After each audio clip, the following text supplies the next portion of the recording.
How was it? I was popping this D. About to react to this vid by Degenerocity. This is the biggest threat to society. He is covering Caillou.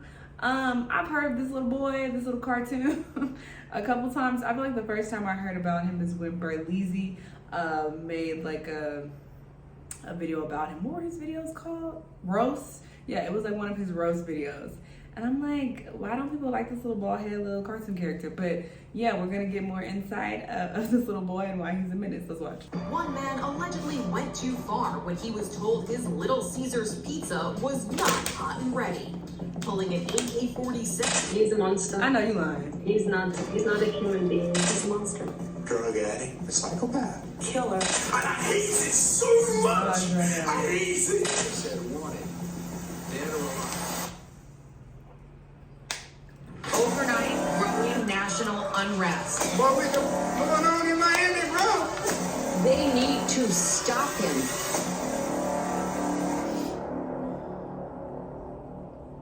I've talked about childhood books in the past video of mine, where I went over, what do you think? And during the making of that video, I purposely left out a book. A book that I also read during my childhood, specifically 3rd grade. And this book confused me back then, because the kids' books I read were very simple and sweet picture books that would either have a message or show how good and friendly we can be to each other.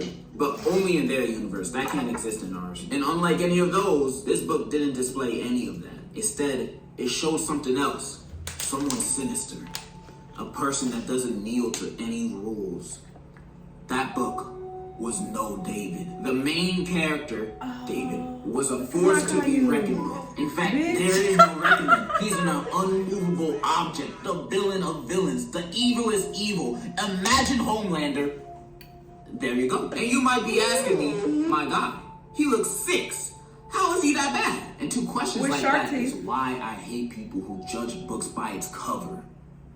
Okay, maybe you can judge that book, but David is a monster! Well, not really, because he's a kid, but it's about what he will become in the future. And if you don't remember or know the war crimes this kid committed, I'm gonna show you. I've read all 8 books of this series, and I will show you all the highlights of him being a clown or a jackass, and I will convince you that he is baby Joker. But let's not be biased. Let me show you the highlights of him being good first, so you can form your own opinion. So, here you go. There are none. Oh, wait. There are none! I'm gonna begin with the OG No David. And he's already starting off his legacy with killing goldfish. Man, they're the snack that smiles back. Why would you kill them? No, David. You see, this story is being seen in his mom's perspective, and it's always her saying, no, David, but just letting him do it. He's reaching for the cookie jar, and you ain't doing nothing. Smack him out the chair. Then he trapped doo-doo in the house, so he has to take a bath. This is the dirtiest bathwater I've ever seen. Then he goes running out butt-ass naked in the street. Like I said, he don't care. He don't care about no rules, no laws. He doesn't care about public indecency. That's just another law he can break. Then he continues to do more nefarious activities. But the worst one was definitely him breaking the face with a baseball bat. This man is doing batting practice in his own home. Deliberately. Look at his face. Look at what he's looking at. He knows what he's doing. He does like and of course, he breaks the vase and gets a timeout. Like, that's gonna do anything. Then his doormat of a mom sees him with a little sad face and is like, "Oh, David, come here." Takes him out of timeout and then says, "I love you, David." The end.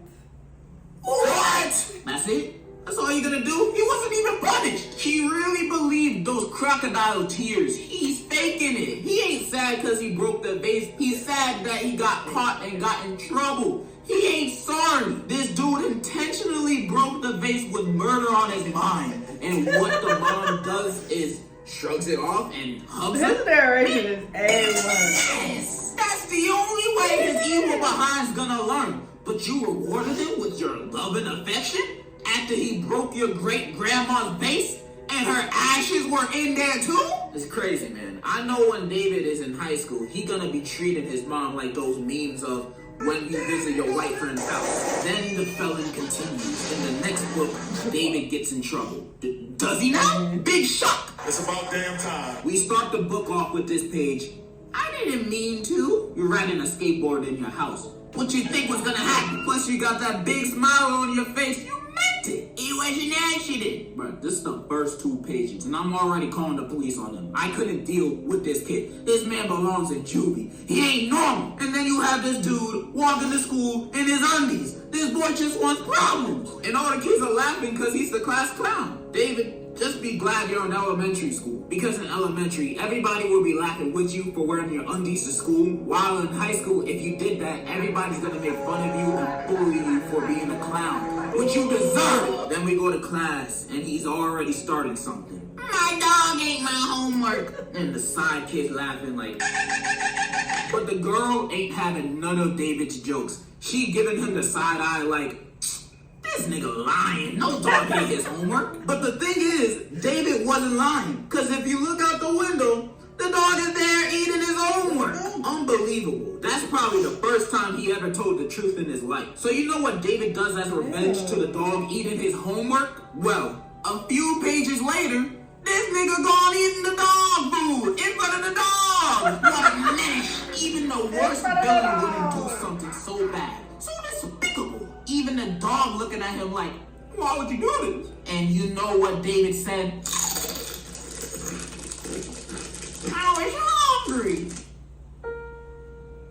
So you ate dog food? Yeah, this little boy weird. No feelings, no respect, no emotions. This boy is not human. He continues to commit acts of terrorism. But she likes it. That was right. By the end of it, his mom confronts him for being a piece of shit. And so David says, I'm sorry. And he's forgiven. That's it.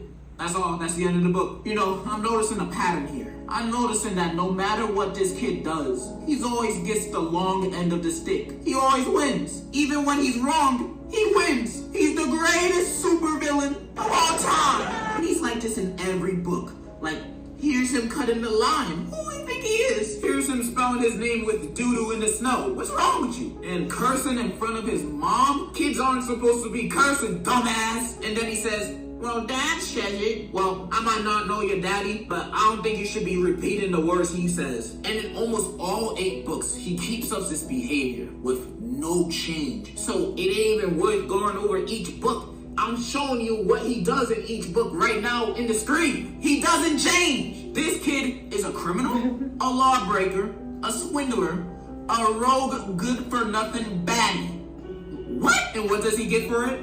A Merry Christmas. Absolutely outrageous. This kid needs to be apprehended immediately. Because if we keep letting him get away with this, it will be too late. And in conclusion... I cannot win. Oh shit, what's happening?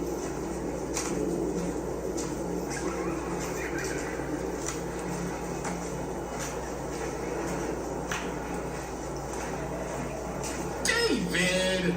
Jump back, kick back, flip, fall out, and spin! I gotta go.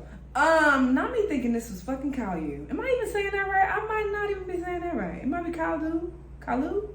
I don't fucking know, but this is not this nigga. He looked like him. No, this could be his cousin. And Kyle was supposed to be bad too, so they both bad. They bad cousins. That's what this is giving. But yeah, he looks very creepy with his shark teeth, and he definitely looks like a serial killer in the making for sure. I don't know why this would be given to kids. I feel like that kind of promotes bad behavior. The kid's like, oh, well, David did it. I'm gonna play with my ball in the house too. Like, what do these authors be thinking? I don't know. But interesting video. I love his narration. It was so funny. Y'all let me know what y'all thought. Let me know what other videos you want to watch, and I'll see y'all in the next one. Bye.